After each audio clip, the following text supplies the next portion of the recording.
What is up, mental patients? My name is Tormental, and I have a Kickstarter going all the way through November, just in time for Halloween.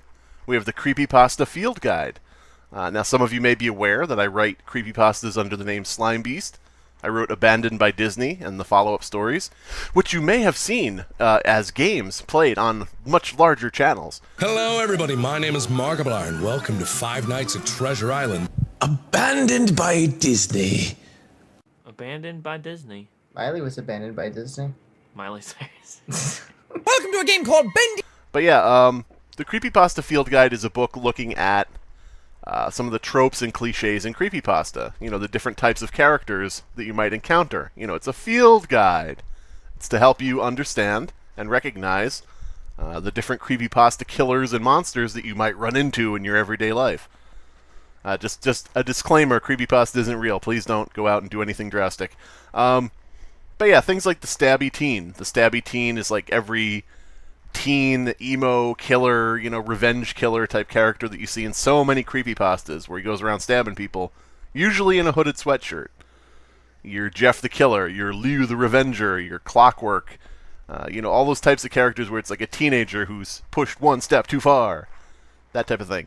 And what I did here is I actually gave descriptions, behaviors, and actually wrote some interesting origins for the characters. Like if you look at the Stabby Teen preview on the Kickstarter page, you'll see the history, and you'll see what actually, you know, some information about the history of these types of creatures. But yeah, I don't know what else to say to you guys. We got some cool artwork by Nikita Kaur. I'm pronouncing that right, trust me. He's a very cool artist, very great guy.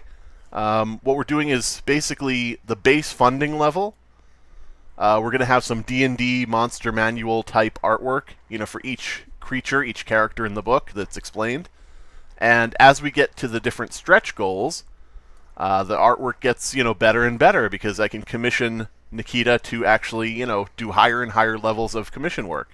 Because this is basically, that's the long and short of this thing, is this Kickstarter is basically for me to commission Nikita to draw the artwork for the book, as well as, you know, some money to maybe promote the book, you know, whatever costs may come up, you know, in trying to get the book out there, different things like that.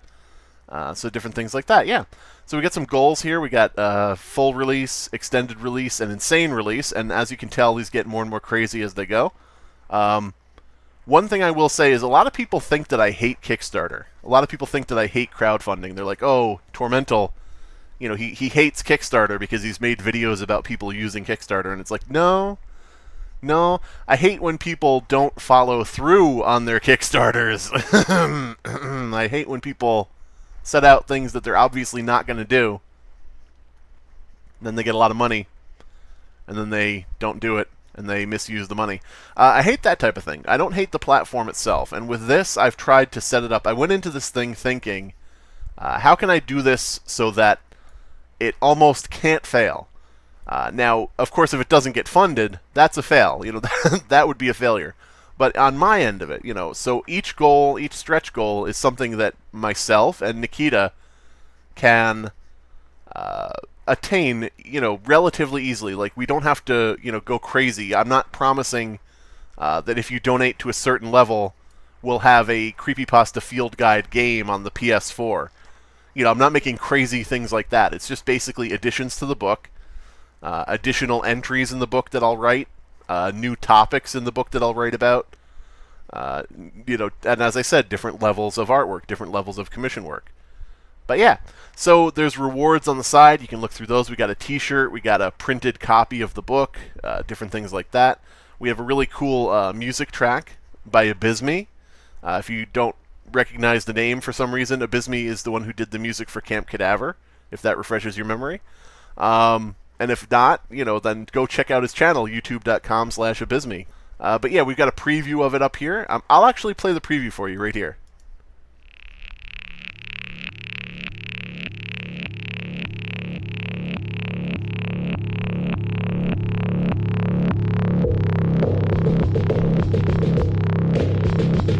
These kids today, they're random acts of indescribable violence.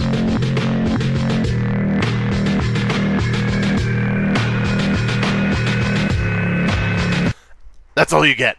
That's really cool. A really cool track that's made based around contents of the book. Like when he says these kids today and their random acts of indescribable violence, that actually is from the first sentence of the Stabby Teen entry about the revenge killer teenager characters. But yeah, we've got all kinds of things in this. There's I don't know, maybe I could give you a preview. Well, we've got like the mascot, thing that you see in so many creepypastas now. I wonder who kind of started that. But maybe somebody named Slimebeast, I don't know. But yeah, you have a lot of creepypastas with mascot characters like the real Chuck E. Cheese and all the McDonald's creepypastas, things like that. So there's actually an entry describing and talking about mascot type characters, different things like that.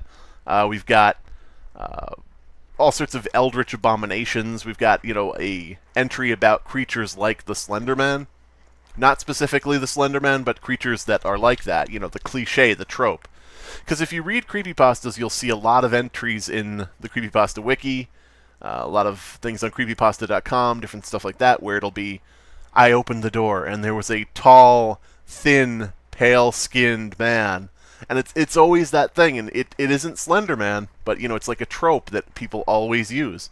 So we're going to be explaining that trope, and I think I could drop a bit of a spoiler here, that entry is called the Faceless Stranger. You know how the Stabby Teen is this type of guy, the Faceless Stranger, is the kind of guy that's kind of a big, tall, pale guy with either missing facial features or no facial features. Because a lot of times they'll be like, he had a big, wide grin and no eyes, or, different things like that. So, yeah. I don't know. You probably can tell I'm pretty excited about this project. But we have, pretty cool things, even for $1. You get the digital wallpaper and stuff, and from there it goes up. $5 is the digital copy of the field guide, so it's only $5. It's only a $5 donation to get a copy of the actual book, and you could just stop there if you want, or you could go on to get even cooler and cooler stuff as it goes up. But yeah, I don't know. I'm going to link it in the description below. If you can check it out, please check it out. It's the perfect gift for your aunt this Halloween. I don't know.